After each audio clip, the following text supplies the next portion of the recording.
Samantala, may bagong mga hamon, mga Amerikano.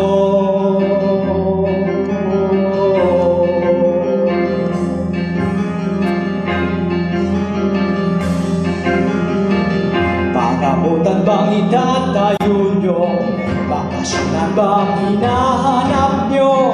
Magpasintabi sa mga dito, sa mga katutubo naninirahan dito.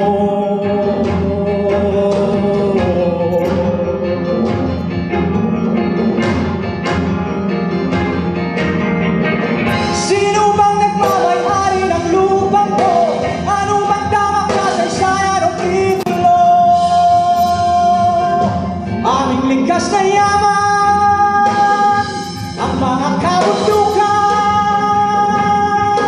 ang hangin, ang lupa.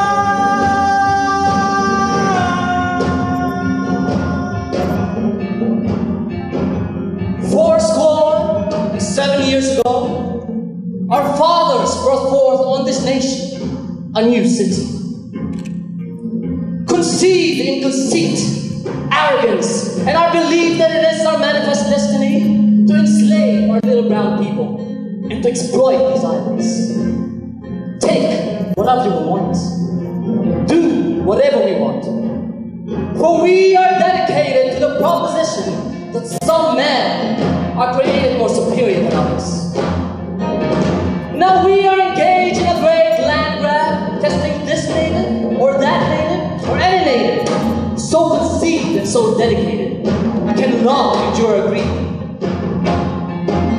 We are at war on that great battlefield.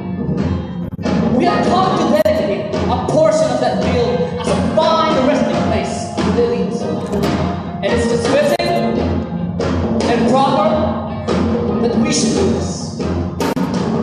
But in a larger sense, you cannot dedicate, you cannot consecrate, you cannot hallow this ground.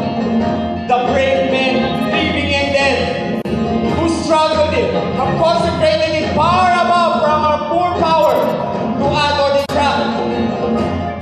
But the world will neither know nor long remember what we say here.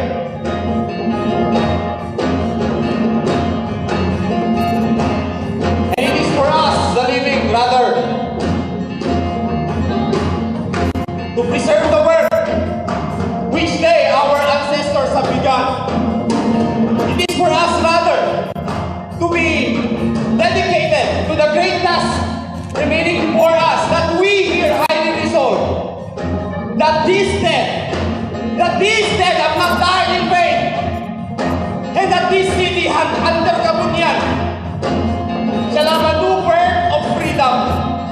Freedom from corruption, freedom from environmental abuse, and freedom from crass commercialism. And that this city, of the people, by the people, and for the people, shall not perish from the earth.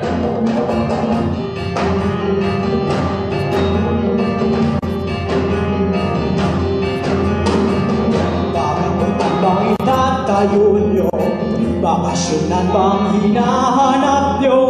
Magpasintabi sa mga dito, sa mga katutubo naninirahan dito.